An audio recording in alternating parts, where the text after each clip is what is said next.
வணக்கம். ஐஸ் பிரியாணி சேனலிற்கு உங்களை அன்புடன் வரவேற்கிறேன். இன்னைக்கு நம்ம பச்சை பட்டாணி, தட்டைப்பயிறு, மொச்சைக்காய் இது மூணையும் வச்சு ஒரு மசாலா கிரேவி பண்ண போறோம்.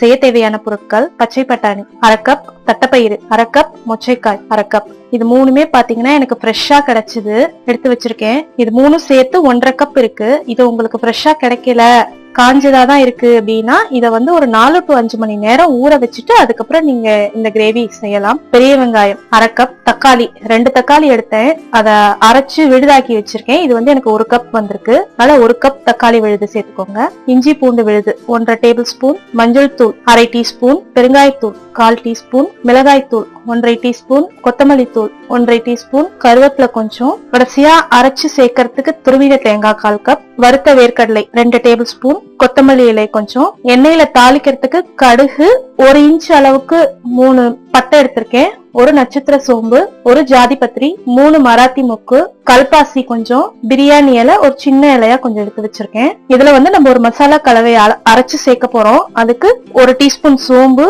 1 டீஸ்பூன் ஜீரகம், 3 ஏலக்காய், 1 டீஸ்பூன் கசகசா, 1 பச்சை மிளகாய், 5 கிராம்பு, ஒரு 10 சின்ன வெங்காயம். இதெல்லாம் செய்யறதுக்கு தேவையான அளவு உப்பு, தேவையான அளவு எண்ணெய், தேவையான அளவு தண்ணீர். வாங்க இதை நம்ம எப்படி செய்யலாம்னு பாக்கலாம். இப்போ இந்த பச்சை பட்டாணி, தட்டைப்பயிறு, மொச்சக்காய் இது மூணையும் பிரஷர் குக்கர்ல ஒரு 2 விசில் விட்டு வேக வச்சு எடுக்க போறோம். இதை நீங்க வந்து தனியா ஒரு பாத்திரத்துல தண்ணி ஊத்தி அப்படியே வேக வைக்கிறதுனால வைக்கலாம், குக்கர்ல வைக்கிறதுனால வைக்கலாம். ஏன்னா இது பச்சையா இருக்கிறதுனால டக்குன்னு வெந்துடும். இதே நீங்க காஞ்சது யூஸ் பண்றீங்க அப்படின்னா நீங்க வந்து பிரஷர் குக்கர்ல வச்சீங்கன்னா உங்களுக்கு டக்குன்னு வெந்துடும். 2 விசில் தான் விட்டேன், வெந்துருச்சு. இது கூடவே நான் கொஞ்சம் உப்பு சேர்த்திருக்கேன். அதனால நம்ம மசாலா பண்ணும்போது உப்பு வந்து பார்த்து மிதமா சேர்த்துக்கணும். அரைக்க எடுத்து வச்சிருந்த பொருள் எல்லாத்தையும் நம்ம அரைச்சாச்சு. இங்க பாருங்க, ஒரு பேஸ்ட் மாதிரி தான் இருக்கு. நம்ம எப்படி செய்யலாம்னு பாக்கலாம். வானல்ல நான் ஒரு 3 டீஸ்பூன் எண்ணெய் ஊத்திருக்கேன். எண்ணெய் சூடாயிடுச்சு. இதுல கடுகு சேர்த்துடலாம். கடுகு பொரியுது. இதுல இந்த மசாலா பொருட்களை சேர்த்துடலாம். மிதமான தீயில பண்ணுங்க. அடுத்தது வெங்காயம் சேர்த்துடலாம். வெங்காயம் வதங்கிருச்சு.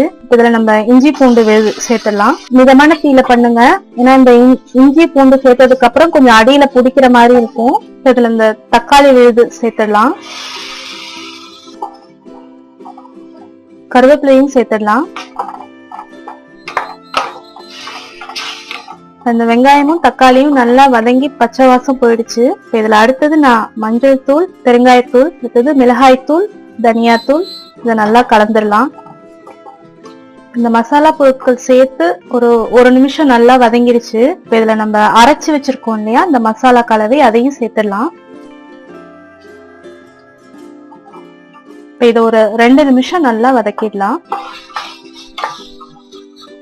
இப்ப இது ஒரு 2 நிமிஷம் நல்லா வதங்கிருச்சு. நல்லா சுருண்டு வந்துடுச்சு.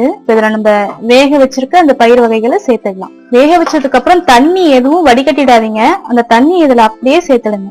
இதை நல்லா கலந்துடலாம். நம்ம வந்து இந்த பயிர் வேக வைக்கிறப்பே கொஞ்சம் உப்பு சேர்த்திருக்கோம், அதனால இதுல வந்து நீங்க உப்பு சுவை பார்த்துட்டு எவ்வளவு தேவையோ அவ்வளவு சேர்த்துக்கோங்க. அதே மாதிரி இது வந்து ரொம்ப உங்களுக்கு கெட்டியா தெரிஞ்சதுன்னா இன்னும் கொஞ்சம் தண்ணி ஊத்திக்கலாம். ஏன்னா இது ஒரு 5ல இருந்து ஒரு 7 நிமிஷம் நல்லா மூடி போட்டு கொதிக்க வைக்கணும். அதனால இப்ப நான் இதுல கொஞ்சம் தண்ணி சேர்க்கிறேன்.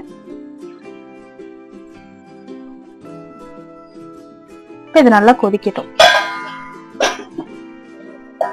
இப்போ இது ஒரு 5 நிமிஷம் நல்லா கொதிச்சிருச்சு. இது வந்து பாத்தீங்கன்னா நீங்க இடையில கொஞ்சம் இத கிளறி விட்டுக்கோங்க, இல்லைன்னா அடி பிடிக்கும். இதுல நம்ம தேங்காய், வேர்க்கடலை அது ரெண்டும் சேர்த்து ஒரு விழுது அரைச்சிருக்கோம், அதை சேர்த்துடலாம். இதுல வந்து நீங்க வேர்க்கடலை போட விருப்பம் இல்லை அப்படின்னா நீங்க பொட்டுக்கடலை போட்டுக்கலாம், இல்லைன்னா முந்திரி பருப்பு ஊற வச்சு கூட நீங்க சேர்த்துக்கலாம். நான் இதுல தேங்காயும் வேர்க்கடலையும் அரைச்சு சேர்க்கிறேன்.